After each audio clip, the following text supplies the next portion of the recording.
여러분들 뉴스를 검색해 보시면 아시겠지만 지금은 비트코인과 관련돼서 좋은 기사들만 쏟아지고 있습니다. 오늘 나온 기사 몇 개를 한번 찾아봤는데 더는 떨어지지 않을 것 같아서 하루에 1조씩 자금이 몰린다 라고 합니다. 작년 10월 폭락 이후에 최대 자금이 유입됐다. 비트코인이 연초 대비 올랐고 피델리티의 비트코인 ETF도 하루에 3억 5천만 달러가 순유입됐다. 이런 기사가 나왔습니다. 실제로 비트코인의 ETF에 여기 보시면 연초에 좀 들어오다가 또 며칠 빠졌다가 지금 많이 들어왔죠. 여기 그래프의 크기를 보시면 최근에 들어온 한 달 동안 중에 가장 많이 들어왔습니다. 석 달로 확장해 봐도 최근에 들어온 자금의 양이 가장 많다는 걸 알 수가 있습니다. 여기서 초록색은 자금이 유입된 거고 빨강색은 자금이 유출된 건데 작년 10월 10일 청산 사태 이후에 ETF에서도 자금이 많이 빠져나갔는데 지금은 자금이 들어오고 있고 최근 들어서 어제 그제죠. 비트코인 ETF에 석 달 새 가장 많은 자금이 들어왔다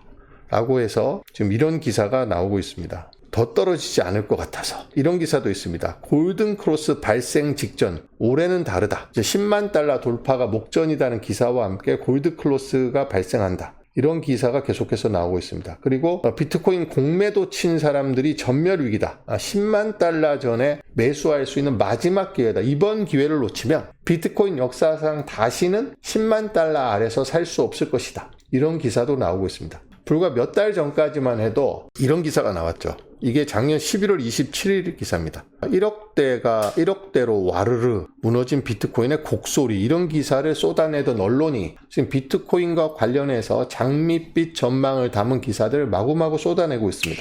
제가 개인적으로 비트코인에 대해서 지난 몇 달간 혹은 최근 몇 년간 지켜봤을 때 비트코인이 작년 연말에 가격이 떨어질 하등의 이유가 없었습니다. 모든 측면에서 비트코인은 가격이 오를 만한 그런 조건을 갖추고 있었습니다. 자, 상장 기업이 비트코인을 매집하고 있습니다. 지금은 110만 개가 넘었습니다. 스트래티지란 기업 한 곳만 68만 개를 모았습니다. 미국도 그동안 압수하던 비트코인을 내다 팔아서 현금화하던 것을 멈추고 지금 범죄자로부터 압수한 비트코인 꽁꽁 묶어두고 있습니다. 그게 32만 개고 영국도 매각을 중지했습니다. 그리고 일부 국가들은 비트코인을 전략 비축하고 있습니다. 아랍에미리트 같은 국가에서도 비트코인을 사서 모으고 있고, 그리고 다른 많은 나라들이 비트코인의 전략 매입을 검토하고 있습니다. 그리고 비트코인 ETF가 출시가 돼서 자금이 계속해서 들어와서 이제 개인 위주로 거래되는 비트코인 시장에 기관의 참여가 본격화됐습니다. 그리고 RWA라든지 디파이라든지 이런 시장이 날로 확대되고 있고,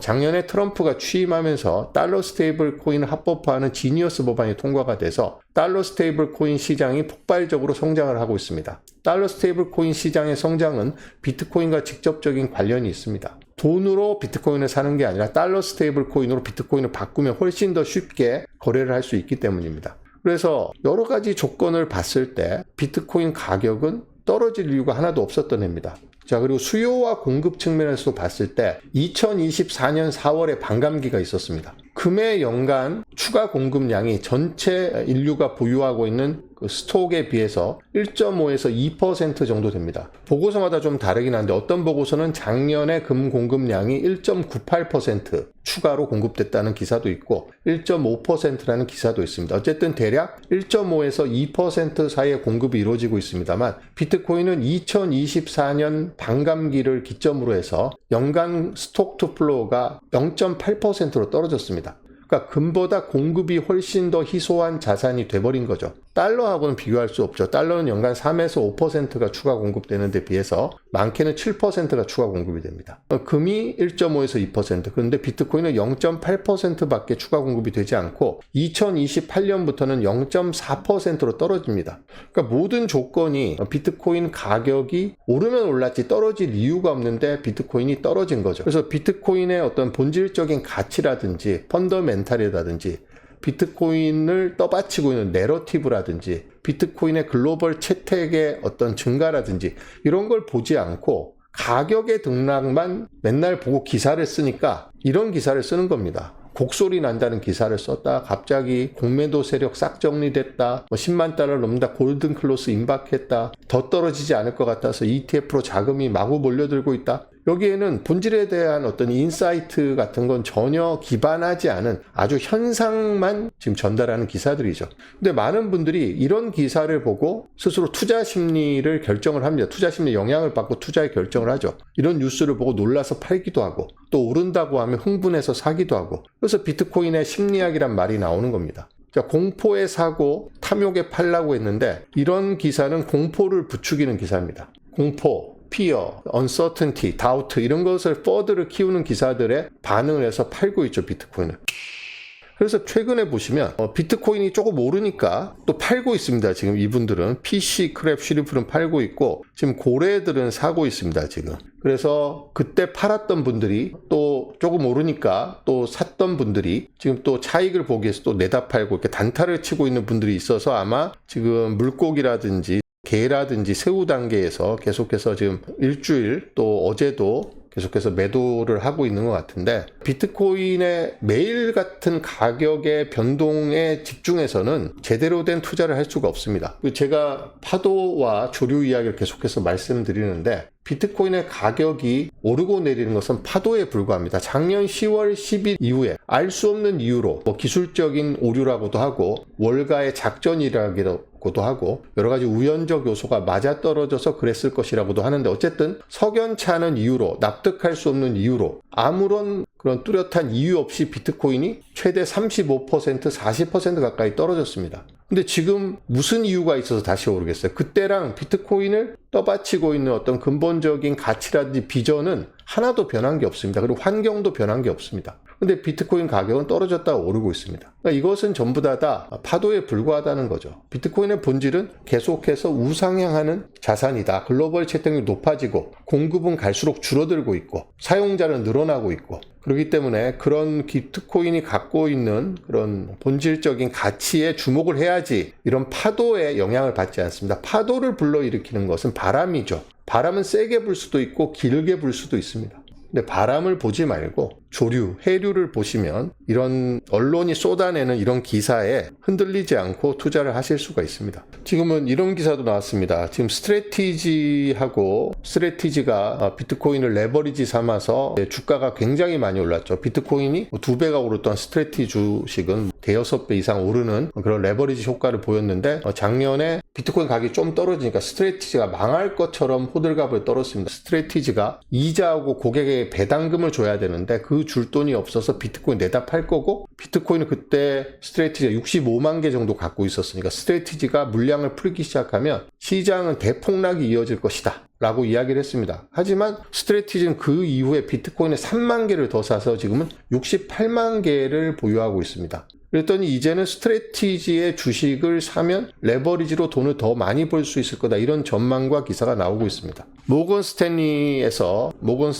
캐피털 인터내셔널에서 스트래티지를 편출시키겠다는 해프닝도 다 끝났습니다. 오히려 JP 모건은 비트코인이 올해 크게 상승할 것이라는 전망도 내놓고 있습니다. 그래서 이 사람들은 자꾸 바람을 일으켜서 일반인들이 공포에 팔고 탐욕에 사도록 계속해서 부추기는 역할을 하는 게 이런 사람들입니다. 언론들이고. 그래서 계속해서 비트코인에 대해 공부를 하고 학습을 하시면 이들이 불러일으키는 이런 바람에 휩쓸리지 않고 계속해서 현명한 투자를 할 수 있다고 생각을 합니다.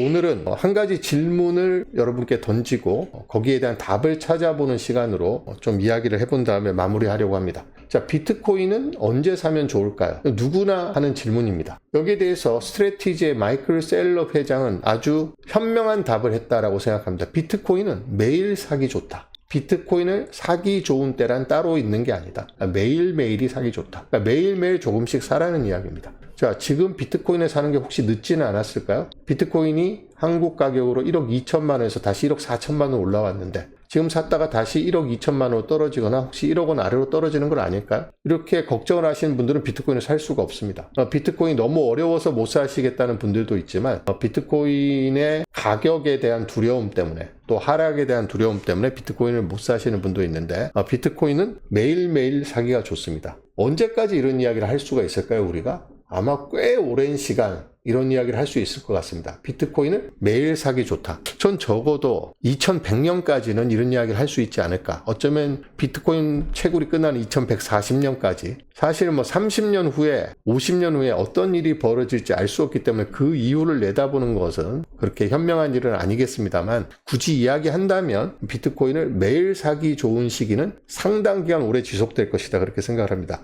제가 그렇게 생각하는 이유에 대해서 좀 말씀을 드려보겠습니다. 자, 비트코인 어뎁션에 대해서 제가 말씀드렸는데 비트코인이 지금 어느 정도 단계냐 채택이 전 세계 80억 명 인구 중에서 과연 몇 명이나 비트코인을 알고 보유하고 있을까? 여러 가지 기준이 있겠습니다만 비트코인의 채택률은 5%가 안 된다라는 게 공통된 분석입니다. 여기 보시면 바닥에 깔려 있습니다. 여기는 4.7%라고 되어 있습니다. 기술의 발전, 만약에 이 표 아까 5%를 여기 대입을 하면 여기 보시면 2.5%의 혁신가, 그 다음에 13.5%의 얼리 어답터, 얼리 머저리티, 레이트 머저리티, 그 다음에 여기는 스캡틱스죠. 맨 마중에 마지 못해서 어쩔 수 없이 시장에 참여하는 사람입니다. 근데 이거는 이 선을 어디에 긋느냐는 이 표를 만드는 사람마다 조금씩 다릅니다만 어쨌든 이 기준으로 본다면 만약에 지금 비트코인의 글로벌 채택률이 5%다 아까 표에서 보신 것처럼 그럼 어디일까요? 이쯤 되겠죠.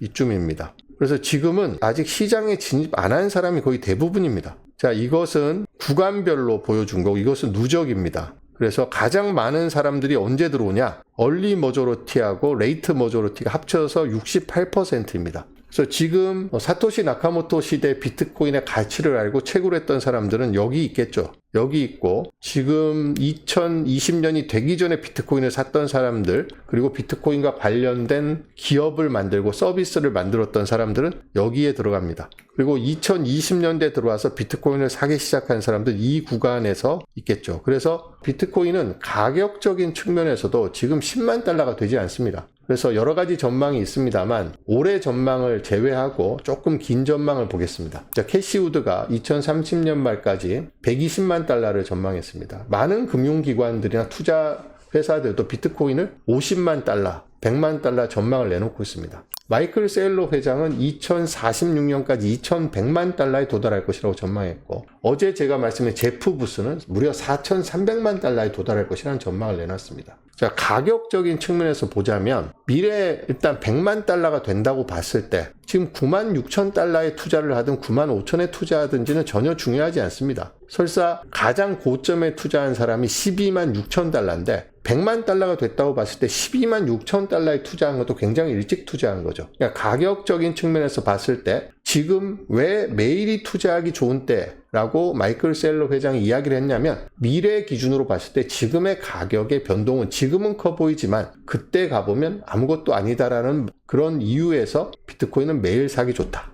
그리고 비트코인이 아직은 그래도 변동성이 좀 있습니다. 비트코인 변동성이 계속해서 낮아져서 결국은 S&P 500하고 같아질 것으로 전문가들이 전망하고 있는데 비트코인 변동성이 떨어지면 오히려 사기가 더 어려워집니다. 가격이 출렁출렁 돼야 싼 값에서 좀 사서 좀 축적을 할 수가 있는데 가격이 거의 떨어지지 않고 거의 오르지 않는 안정된 상태에서 꾸준히 올라가면 사기가 더 쉽지가 않죠. 그래서 비트코인의 변동성이 지금 단계에서 사람들에게 좀 살 수 있는 기회를 열어주는 사토시의 선물이라고 마이클 셀러 회장은 이야기를 했습니다. 그래서 지금 S커브를 아까 봤을 때 5%가 채 되지 않으니까 지금 들어오시면 얼리 어답터 중에서도 얼리 어답터인 거죠. 그래서 늦지 않았다라는 말씀을 드리는 겁니다. 비트코인 투자를 전문적으로 하는 회사가 있습니다. 리버라는 회사가 있습니다. 리버라는 회사가 비트코인 채택에 대한 보고서를 썼는데 이 보고서를 한번 보도록 하겠습니다. 지금 보면 1800년대부터 이때가 1970년대 되겠죠. 미국이 금태환 중지를 선언할 때가 한 이때쯤 될 겁니다. 금과 은이 글로벌 전략 비축 자산, 준비 자산으로 금과 은이 200년 가까이 역할을 했습니다. 그러고 나서 닉슨 대통령이 달러의 금태환 중지를 선언하면서 미국 달러와 미국 채권이 글로벌 준비 자산의 역할을 했죠. 근데 지금은 비트코인이 앞으로 그 역할을 대체할 것이다. 이렇게 보는 관점입니다. 이렇게 보지 않는 관점도 있습니다만 저는 이렇게 보는 관점을 믿고 있기 때문에 말씀을 드립니다. 자, 그러면 지금은 미국의 채권과 비트코인이 공존하고 있지만 미국의 채권의 글로벌 준비 자산으로서의 비중은 점점점 줄어들고 있고 비트코인의 비중은 커지고 있는 시점입니다. 그래서 이 리버의 보고서는 2100년도가 되면 금은 미국 채권 이런 게 글로벌 준비자산 역할을 못하고 비트코인이 거의 100% 글로벌 준비자산 역할을 할 것이다 라는 보는 관점을 이야기하고 있습니다. 여기 보시면 지금 비트코인 어뎨션이 얼마나 초기 단계인지 알 수가 있습니다. 굉장히 초기 단계죠. 여러분 아시는 것처럼 중국이라든지 브라질이라든지 러시아라든지 이런 국가들, 브릭스 국가들을 중심으로 해서 또 사우디아라비아도 그렇고 많은 국가들이 더 이상 미국 채권을 과거처럼 사주지 않고 있습니다. 이번에 베네수엘라가 석유를 팔아서 옛날에는 페트로달러였으니까 석유 판매 대금이 전부 달러로 결제되고 그 달러로 미국 채권을 사고 그래서 미국 달러가 글로벌 준비자산 역할을 했었는데 지금은 석유를 팔아서 미국 채권을 사지 않습니다. 달러로 결제하지 않는 비중도 늘어나고 있고 그래서 미국이 국채 수요가 줄어드니까 달러 스테이블 코인을 발행해서 그 줄어든 만큼의 국채 수요를 메우기 위해서 좀 적극적으로 달러 스테이블 코인을 합법화하고 장려하고 있잖아요. 그러니까 미국의 채권이 글로벌 리저브 에셋으로 역할이 줄어들고 있는 것은 분명합니다. 무엇이 이것을 대체할 것이냐? 비트코인으로 본다는 거죠. 이번에 마두로 대통령이 베네수엘라에서 체포가 됐고 지금 베네수엘라가 그동안 석유를 팔아서 달러로 받은 게 아니라 비트코인을 샀다. 위안화로 받든지 해서 그 비트코인이 60만 개가 있다라는 소문이 계속해서 나오고 있는데 이 진위 여부가 100% 확인이 안 되고 있습니다. 그럴 리가 없다라는 분석과 충분히 그 정도 가지고 있다는 분석이 공존하고 있는 상황입니다. 어쨌건 베네수엘라가 석유를 팔아서 미국 채권을 사지 않고 비트코인을 샀을 가능성이 상당히 있는 것은 사실입니다. 그 규모가 어느 정도 되는지는 모르겠습니다만. 그래서 여기에서 나온 이런 관점은 엉터리 관점은 아니죠. 지금 현실적으로 나타나고 있는 관점입니다. 비트코인이 과연 미국 채권을 대체해서 글로벌 준비 자산이 100%까지 될지 여부는 좀 지켜봐야 되겠습니다만 어쨌든 그런 변화가 일어나고 있는 것은 분명하죠. 그래서 지금 이 시점에 들어온다면 매우 빨리 들어오는 거다. 얼리 어답터 중에 얼리 어답터다라는 말씀을 제가 드리는 겁니다. 그래서 이런 관점에서 보더라도 비트코인 언제 사면 좋을까요? 지금 사면 좋죠. 충분히 빠르게 사는 겁니다. 5% 글로벌 5% 안에 드는 겁니다. 학교 다닐 때 5% 안에 들려면 20명 중에서 1등을 해야지 5% 안에 들 수 있습니다. 근데 요즘 한 학급이 한 30명, 35명 정도 된다 치면 반에서 1, 2등 하는 게 쉽습니까? 그러니까 지금 비트코인을 사면 요즘 한국의 중고등학교의 학급 인원수에 비교해서 본다면 반에서 1, 2등 안에 드는 그런 수준의 얼리 어답터가 되는 겁니다. 여기서도 이제 채택률을 여기서도 보여줬는데 이 작성 시점에 따라서 조금씩 다르긴 합니다만 여기서는 글로벌 채택률을 3% 정도로 보고 있습니다. 이 리버 보고서는 비트코인의 어뎨션 2025가 roughly 3%라고 이야기를 하고 있습니다. 아까 제가 보여드린 것은 4.7%다라는 게 나왔으니까 비트코인의 대략적인 채택률이 5%가 안 된다라는 건 대충 맞는 것 같습니다.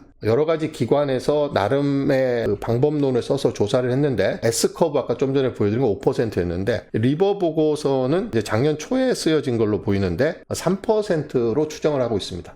그래서 이 보고서를 보나 저 자료를 보나 지금 글로벌 채택률이 5%가 안 되는 것은 거의 확실해 보입니다. 저기 보시면 3% 채택률이라는 게 도대체 어떤 정도냐? 1990년의 인터넷입니다. 블랙록의 레리 핑크 회장이 암호화폐 산업 전반에 대해서 1996년의 인터넷과 같다라는 이야기를 했습니다. 1996년이면 제가 군대 갔다 와서 대학교 복학해서 막 취업 준비하고 있을 때인데 인터넷 없었습니다. 인터넷이 뭔지 잘 몰랐습니다. 이메일도 거의 안 쓰던 시기였습니다. 그런데 1990년의 인터넷 굉장히 낮죠. 그리고 지금은 인스타그램이라든지 이런 소셜 미디어를 거의 모든 사람이 다 씁니다. 유튜브도 소셜 미디어로 친다면 틱톡도 소셜 미디어고 그렇게 친다면 소셜 미디어를 안 쓰는 사람이 거의 없을 정도로 소셜 미디어를 다 쓰고 있는데 2005년의 소셜 미디어다. 그 온라인 뱅킹의 1996년의 온라인 뱅킹이다. 1996년에 우리가 온라인 뱅킹을 했습니까?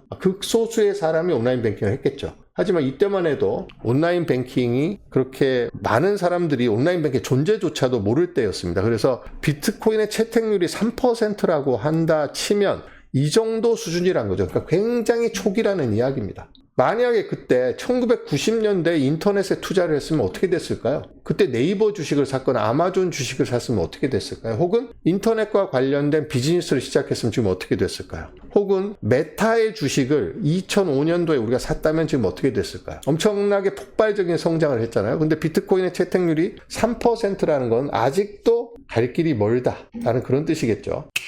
비트코인이 초기에는 불법이다, 사기다, 도박이다 이런 시각이 굉장히 많았습니다. 한국에도 박상기엔 아니라 그래서 암호화폐 전반을 도박으로 인터넷 도박으로 규정하고 탄압했던 시기가 있었습니다.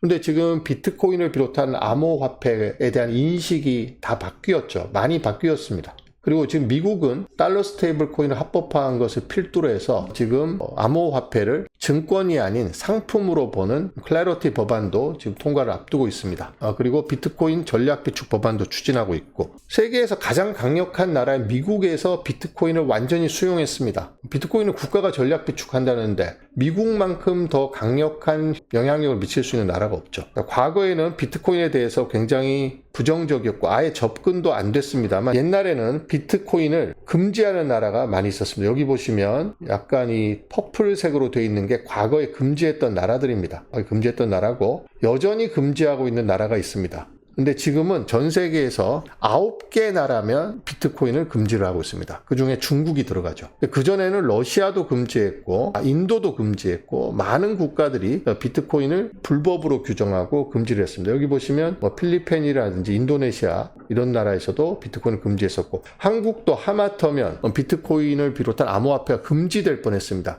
그래서 그때 좀 황당한 이야기 한 몇 년 동안 한국에서 돌았죠. 블록체인은 육성하고 비트코인은 금지한다. 말 같지도 않은 소리입니다. 비트코인하고 블록체인은 한 덩어리인데 어떻게 블록체인 산업은 육성하고 비트코인은 금지를 할 수가 있겠습니까? 사실상 2018년도의 한국적 상황은 비트코인을 거의 금지하는 분위기였고 그랬습니다만 지금은 정부가 원화 스테이블 코인을 어떻게 해야 되느냐 관련해서 연일 지금 회의를 하고 있습니다. 입법 추진이 되고 있고 한국 최대 인터넷 기업인 네이버가 업비트를 인수를 해버렸습니다. 그리고 한국 최대 투자 자산 운용사 중에 한 곳인 미래에셋이 코빗을 인수를 추진하고 있습니다. 뭔가 바뀌어도 너무 많이 바뀌었죠. 이 보고서가 작성될 시점에 18개 국가가 비트코인을 보유하고 있는 것으로 추정됐다. 근데 만약에 미국이 버진 뉴트럴한 방식이 뭔지는 잘 모르겠지만 범죄자들로부터 압수한 32만 개 외 정말 100만 개까지 채우기 위해서 비트코인 추가 매입한다면 아마 비트코인을 소유하고 하려고 하는 나라가 훨씬 더 늘어날 겁니다. 지금도 비트코인을 국가 재정으로 구매해서 투자, 전략 비축하려는 움직임을 보이는 나라가 여럿 있습니다. 대표적으로 아랍에미리트도 있고 그 다음에 필리핀도 있고 유럽에서는 프랑스 같은 국가가 그 후보로 꼽히고 있습니다. 그래서 18개 국가가 있는데 지금 대놓고 비트코인을 사는 나라는 엘살바도르죠. 그리고 국가적 채굴을 하고 있는 나라가 부탄, 이란, 아르헨티나, 오만, 러시아, 브라질, 에티오피아는 나라에서 채굴을 공식적으로 하고 있습니다. 그리고 지금 숫자는 이 이후에 압수량이 캄보디아 천즈 프린스 그룹으로부터 압수를 해갖고 지금 32만 개로 늘었습니다만 자, 미국이나 영국이나 중국이나 베네수엘라는 지금 공식적으로 240개지만 60만 개가 있다는 전망이 있죠. 이런 나라도 비트코인을 범죄자로부터 압수하거나 아니면 알 수 없는 방법으로 어쨌든 취득을 해서 갖고 있는 나라입니다. 그리고 아랍에미레이트, 노르웨이, 스위스도 갖고 있고 해킹이나 도둑질로 북한도 비트코인을 보유하고 있고 우크라이나는 러시아하고 전쟁을 하면서 도네이션을 많이 받아서 비트코인을 보유하고 있는 국가의 반열에 올라섰습니다. 그래서 상장회사, 비상장회사, ETF, 국가들의 비트코인 전략 매집, 그리고 암호화폐 산업 전반의 성장, 달러 스테이블 코인의 합법화와 시장 확대, 디파이, 또 리얼월드 시장의 성장, 모든 자산의 토큰화, 이 모든 이야기를 보면 비트코인 채택률은 갈수록 높아지고 가격은 따라서 올라갈 수밖에 없습니다. 그래서 작년 10월 10일 날 촉발돼서 한 석 달 동안 비트코인 가격을 심하게 떨어뜨렸던 그런 요인들은 정말 우리 같은 선량한 자기의 재산을, 소중한 재산을 어떻게 해서 지켜보려고 하는 선량한 시민들의 비트코인을 빼앗아 가려는 그런 못된 바람이었다라고 저는 생각을 합니다. 자, 앤더슨 호로위츠라는 투자 회사가 있습니다. 미국 실리콘밸리에 거점을 두고 있고 창업 15년 만에 운용 자금이 세계 1위인 벤처 캐피탈입니다. 현재 운용 자산이 58조 원이고 주요 포트폴리오로는 스카이프와 메타, 에어비앤비, 트위터, 코인베이스 이런 쟁쟁한 기업, 그리고 대박을 터뜨린 기업의 시드 단계와 초기 라운드에서 투자를 진행해서 엄청나게 성공을 거둔 회사인데, 앤드레센 호로위츠의 홈페이지를 가보면 이렇게 이야기하고 있습니다. 기술을 통해서 미래를 만들어가는 혁신적인 기업가들을 지원하는 벤처 캐피탈이고, 그 다음에 투자 단계 구애받지 않고 암호화폐, 핀테크 등등등에 투자를 하고 있습니다. 900억 달러 이상의 자산을 운용하고 있다. 이렇게 이 회사가 비트코인과 암호화폐 산업에 대한 보고서를 정기적으로 쓰고 있습니다. State of Crypto 2025, The Year Crypto Went Mainstream. 제목이 이렇습니다. 자, 2025년 10월 22일에 쓴 보고서입니다. 이 보고서는 진짜 제목부터가 심상치 않습니다. 2025년 우리가 비트코인이 1년 동안 가격이 크게 오르지 못했습니다. 오히려 살짝 떨어졌죠, 연초보다. 그리고 10월 10일 발생한 대규모 청산 사태 때문에 연말이 굉장히 우울하게 만들었던 그런 해였는데, 이 보고서에서는 크립토 산업 전반이 메인스트림으로 갔던 한 해였다, 이렇게 평가를 하고 있습니다. 제가 이야기한 거와 거의 같습니다. 영어로 되어 있기 때문에 어설프나마 번역 기능을 통해서 한번 살펴보도록 하겠습니다. 자, 작년 한 해는 전 세계가 블록체인에 접속한 해라고 이야기를 했습니다. 그리고 산업이 성숙했고 암호화폐가 성숙했다라고 이야기를 하고 있습니다. 자, 비자, 블랙록, 피델리티, JP 모건 체이스 같은 기존 금융기관과 페이팔, 스트라이프, 로빈후드 같은 기술 기반 기업들이 암호화폐 상품을 제공하거나 출시를 했고, 블록체인은 현재 초당 3,400건 이상의 거래를 처리해서 5년 동안 100배 이상 성장을 했고, 스테이블 코인은 연간 46조 달러 규모의 거래를 처리하며 비자와 페이팔에 필적하는 규모를 자랑하고, 비트코인과 이더리움 ETF에는 1,750달러 이상이 투자가 됐다. 그래서 핵심을 요약하면 암호화폐 시장은 규모가 크고 세계적이며 지속적으로 성장하고 있다.